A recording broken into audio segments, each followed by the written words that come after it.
I'm excited to have with me in the studio Alan Claypool. Alan, you're not doing your normal thing. We're not here to talk about insurance solutions, which is what you do. That is part of what we do, yes, and that's not what we're talking about tonight. Tonight, there is a rumble in the jungle. I'm talking, this is a debate that is between Larry Hausman, who's been on this show before, and he is very active in the Louisville Tea Party, and Keith, is it Rouda? Rouda. Keith Rouda from MoveOn.org. Yes. You've brought opposite sides of the fence. two factions together, and what are they going to be discussing tonight? Tonight they're talking about a combination of money in politics and national debt and how the two are related. Well, and what inspired you to come up with this format? Because it's really genius in its simplicity, and why haven't we done this before? We don't do it before because in general we tend to blame each other, and it's just we're very comfortable in our blame. And the way this came about, I am a business consultant, and so in general in my business what we teach is how I'm a project manager, and we on our projects teach people how to behave well, which means we need to get them away from their blame of the other people who have a different idea, a different strategy. Every time something goes wrong in business, we tend to think, I'm right, you're wrong. Mm-hmm. And as long as we're thinking that, then we're not going to be able to solve our problems together. If I can be bold enough to believe that I'm right for my world and you're right for your world, then we can figure out how I'm being negatively impacted, and we can actually talk to each other about what's going on. So we host seminars on this thing, and we've been doing this for a year, host seminars on what we call the 9 ground rules for cohesive team behavior. In our very first seminar, someone raised their hand at the end of it. And by the way, the 9 ground rules are things like don't blame each other. Every complaint that you have, take action on those complaints. Mm-hmm. At the end of that seminar, somebody raised their hand and asked me, how do you apply this to politics? And I laughed and I said, I don't. I blame people. I accuse them of horrible motives. I complain nonstop about politics. And that really challenged me. Why do I have an outlier? Why am I completely living by my 9 ground rules in all areas except for politics? And so I went on a venture for the next year, this past year, of changing my own perspective, saying, okay, it doesn't mean I need to become a moderate. It means that I need to listen to what's going on all sides of the fence. What are the needs of the other side? What are the constraints of the other side? Because until I actually hear that, then we're not going to come up with a solution that's really going to work for all of us. And so I went on this venture and said, this is what I want to do. I want to apply these same ground rules that we teach in business to the arena of politics. And so I started going to some political events to find people. Marilyn Parker pointed me to Larry Hausman. Mm-hmm. And Larry said, well, actually, I've already been talking to Keith Rouda about, who's from MoveOn.org. Mm-hmm. We're on opposite sides of the fence, but we respect each other. We've already been wondering what sort of venue could we do a debate where it would make sense. Right. And so it was just a synergy of thought that we wanted to create this event, Tackle with TAC4, bringing opposite sides together and letting them talk in new ways. And so Larry and Keith said, yeah, let's do it. And we've got a whole team of people together. We're making it a charity event.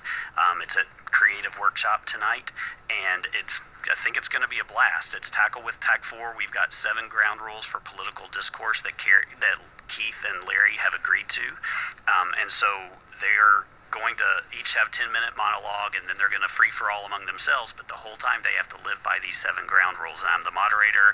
I'm holding them to the ground rules. We're going to throw a football at them if they break a ground rule. Throwing things. I always like that at an event. Very good in a heated debate. It's not going to be heated, right? It's really about civil political discourse, about respecting each other, respecting the other side, hearing their points, and try to come up with new solutions that are going to work for both sides. It sounds very interesting, but it also sounds like something that both sides, respectively, have to buy into completely. And I think at the core, for a lot of people when it comes to political discourse, is they simply don't believe what the other side says. There is a huge level of distrust on both sides of the political arena, where people simply say, that's a lie, that's not right, you're lying, why should I listen to you when everything you say is wrong, demonstrably false? I can go to this other website with my point of view and I can prove everything you're saying wrong.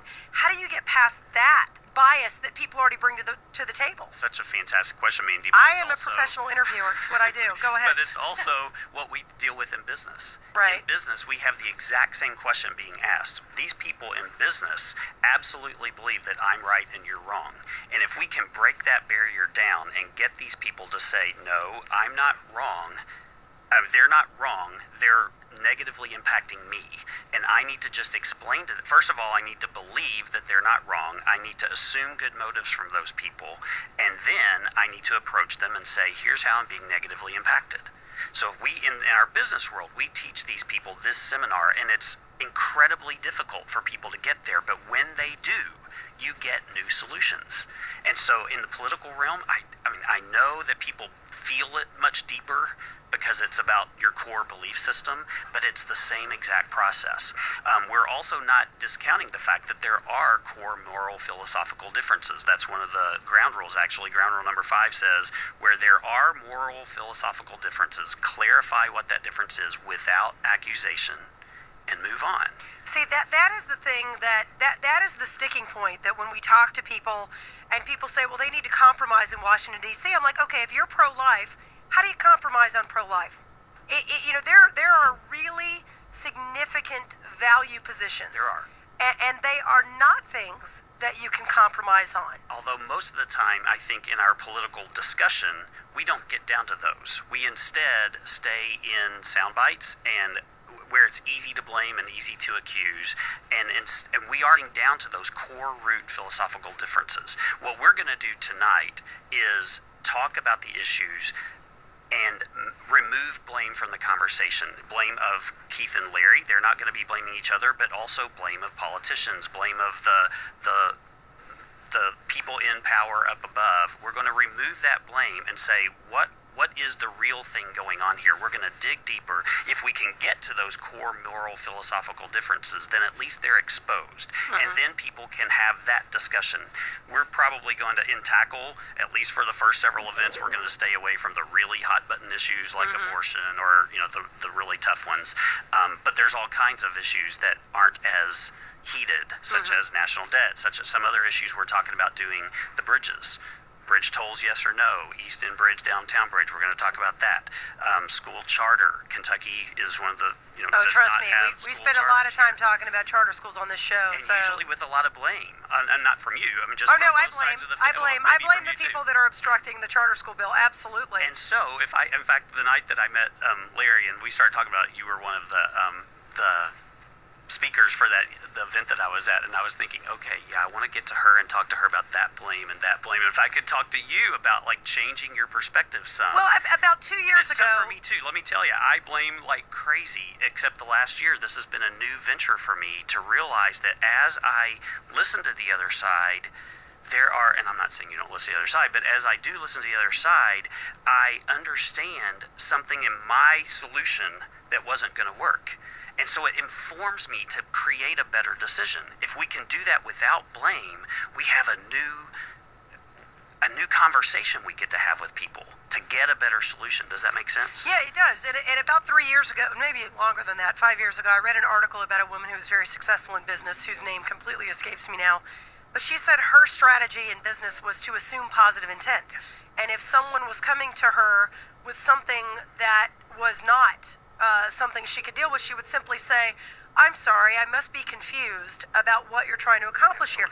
I tried to institute that, and I got to tell you, it gets very difficult when you see some of the things that happen in politics to even figure out intent. It is because the way my brain operates and the way I view the world and our position in the world and the role of the United States and everything else is so fundamentally different than those who disagree with me in a lot of cases that it is difficult for me to say, no, I think they're well-intentioned because I can't see how anything could be, produce what this is. Or if it's well-intentioned, it's a very shallow sort of way of looking thing. They're not looking down the road at unintended consequences. Isn't this about ego? I mean, isn't it about ego? Assuming good motives is about removing my ego. Right. Yes.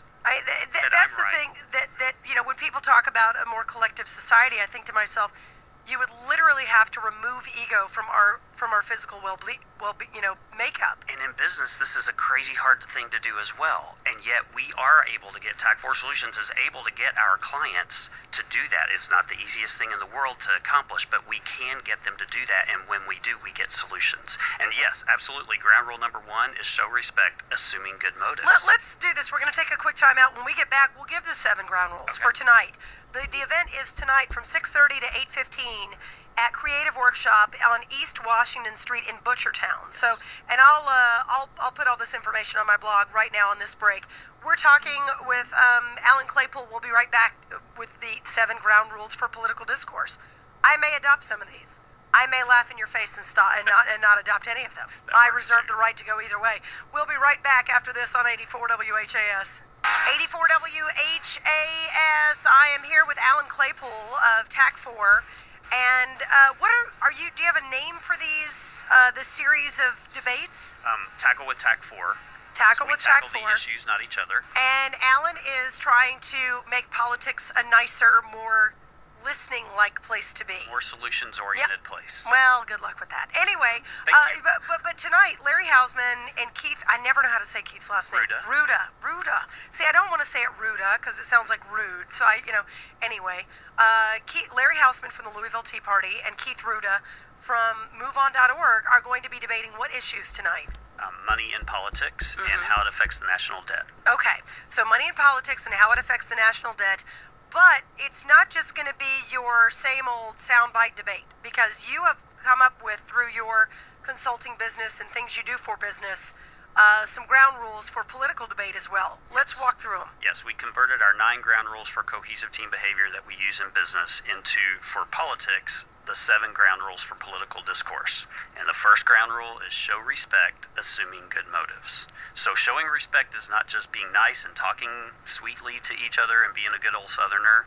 Instead, it's really assuming good motives from the other people, because, and this is what we say in business, except the serial killers that are out there, all of us wake up in the morning wanting to make the world a better place. We want to just survive this incredibly difficult world of constraints that we're in and make it a little bit better. But by the time we get downstairs to have our first cup of coffee, where we read the paper and see all the bad behavior in the world, and our spouse yells at us, and now we're in a bad mood, and we drive to work through traffic and it gets worse, and by the time we get to work, we're all just a disaster. And so our behavior is bad all over the place, but that's not our motives. Our motives, except like the serial killers, are good. We are, all of us, including the politicians that are on the opposite side of the fence of us, are wanting to make the world a better place. But process has made things convoluted and difficult. So if I approach people with good, assuming good motives, knowing that they got up in the morning wanting to do better, the behavior that I'm seeing, that's not the case. I'm not seeing good behavior, but their motives were good. And then in every step that I see from them, assume good motives, then it gives me a platform to approach them. It gives me a platform for them to hear me.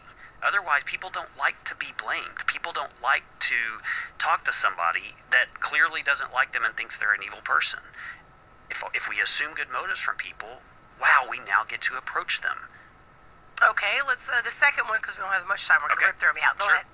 Do not complain without offering solutions. So every time you have a complaint, offer a solution. May I dumb that down to a thing that has been said in my family for a very long time? If you're complaining without offering a solution, you're just bitching. Absolutely. That's it. Yes. Keep it to yourself. Yes. If you don't have even if it's a bad solution, offer something. Take action on every single complaint. In fact, I wear this bracelet that I have to, every time I hear myself complain, I've got to move it to the other wrist to remind myself, what am I going to do about that thing that I was bitching about? There you go. Mm-hmm. What's the next Number one? 3, blame the process, not the person. Well, that's not bad. I like that. Every time we blame a person when something goes wrong. Instead, take a step back, realize that they haven't done something wrong. Instead, say, how can I better explain to them how I'm being negatively impacted? What can we do between us that changes the process so that we both get our needs met? Okay. Number 4, and this is big in politics, clarify opinion from fact. because especially in campaigning, we just say things are true about the other side. Well, this is what's true about the other side, as though it's fact when it's really based in my opinion. It might have some little semblance of fact down there, but so what we've encouraged Keith and Larry to do tonight is say the words "I think" or "I believe" all over the place, so that they are clarifying, this is my opinion. I'm not telling the world that this is true when you don't agree with it. If you don't agree with it, it's probably not a fact. It's probably based in some fact and muddled with my worldview and my opinions. Okay. So just clarify your opinion from fact. Number 5, where there are moral, philosophical differences, clarify without accusation and move on. So this recognizes the fact that, yes, there are some core differences, but we usually don't get down to those. We usually just blame people up on the solutions instead of digging deeper and say, why do you think that? Tell me more. Why do you think that? And we're going to do a lot of that tonight. As moderator, I'm going to be saying, I don't understand, tell me more. But why is so that? You're going to be the stupidest man in the room. Absolutely. Not talking about issues at all. I don't care about the issues. What I care about is them getting down to the core truths. Right. And their truths may be different, but let's get down to what those core differences are. Right. So I'll just be asking why. Number 6, outline realistic action steps for your views. So part of tonight is not just to say, this is what I think, but audience, this is what I think you should do, and this is what I think I should do in order to get better. Realistic action steps. So we want takeaways for the audience. We want them to actually have something that they can do when they leave the room. Okay. And what's the 7th Keith step? and Larry's may be different action steps Right. at the end of the night, but nonetheless, they both have to provide action step. Number 7, hold yourself and others accountable to the words and commitments with consequences. Isn't that crazy that you have to put that on the list? Because so many people don't take responsibility for their actions and choices, and I think if everybody, we talk about this in the terms of just general personal responsibility, but you have to take responsibility for the actions that or for the choices that you make, if they're positive or negative. You have to take responsibility, because if you don't, then you just end up spinning your wheels and stuck in the same place and blaming everybody else and not moving forward at all. And in our seminars, what we teach is that 90% of accountability is holding myself accountable to me. Me making sure that I'm making sure that I'm doing what I'm supposed to be doing. I'm making sure that I'm living by these ground rules, that I'm assuming good motives from people, Right. that I'm not blaming people and I'm approaching them directly. Well, Alan Claypool, it sounds like it's going to be a fantastic event. I put all the information on my blog at WHAS.com. Go ahead. And it is a charity event, and the charities, all the admission goes to Gilda's Club and the Healing Place. Oh, fantastic. We love both those charities. Alan, thanks for your time today. I look forward to the next one when I have a scheduling conflict tonight, but the next one I'll be there. Wonderful. Alan Claypool will be right back after the news, traffic, and weather. Keep it on 84 WHAS.